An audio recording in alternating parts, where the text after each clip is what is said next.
what you want to do is, let's say you've got a chapter of your book and it's very, very heavy, dialogue heavy.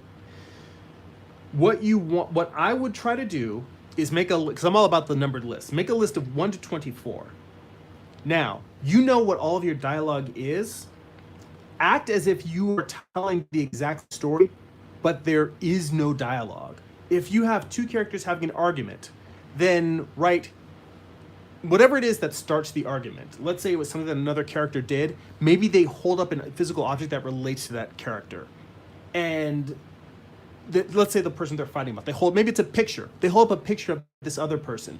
The other character that's arguing about him, one character feels positive about the character, the other one negative. The other character knocks that picture frame out of their hand. Now the next part of let's say whatever happens with the argument. Normally, what I imagine is something like that, either they're going to have a physical conflict or one character is going to walk away. Now, because this is a very dialogue heavy thing, I imagine it's not about them punching or doing stuff like that. So a character turns tail and walks out the door, slams the door behind them. Then what happens? Well, the argument's not over, so the other character follows them. Character walks out now, and you could say instead of having the dialogue they would have, maybe they step out on the street and the person's gone. So they get mad, they pick up the character's cell phone and they call him on the cell phone. The other character is walking away somewhere else in the city, and they're like, now they're having the argument on the phone while the one character's walking, the other one's walking. And then you have them arguing on the phone while they're both walking around the city, one character trying to get away from the other, not in a chase scene, but more of just, I'm mad at you, I don't want to see you right now. But they're still fighting on the phone. And then you may have a page or two of them walking through the city, arguing and yelling, and people reacting to them and moving out of their way because you're like, wow, these people are both so pissed.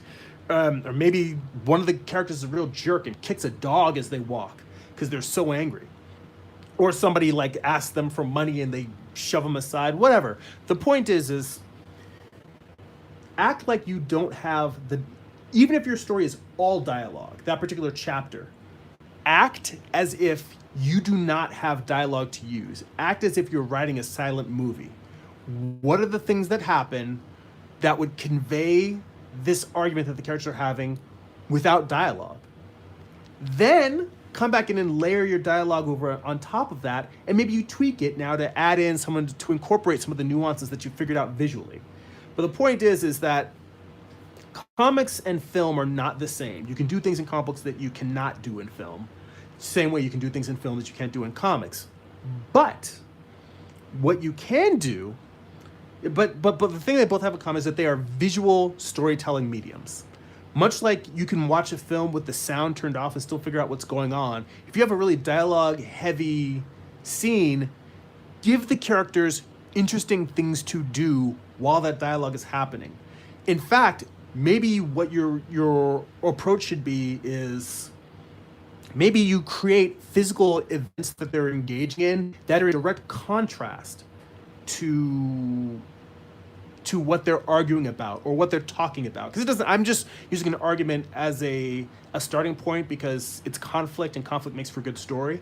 But even if it's characters that are reminiscing about something or they're grieving or they're having a deep emotional conversation, maybe you can have them having this emotional conversation while they're walking through a beautiful park with kids playing, or they're walking through an amusement park in a Ferris wheel while they're talking about something really horrible and heart-wrenching and sad.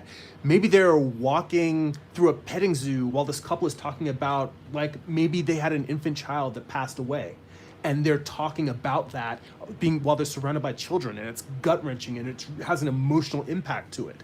So what I would advise is to try and find visual stories that either complement or contrast what the dialogue is, and then tell a visual story that will go along with that dialogue.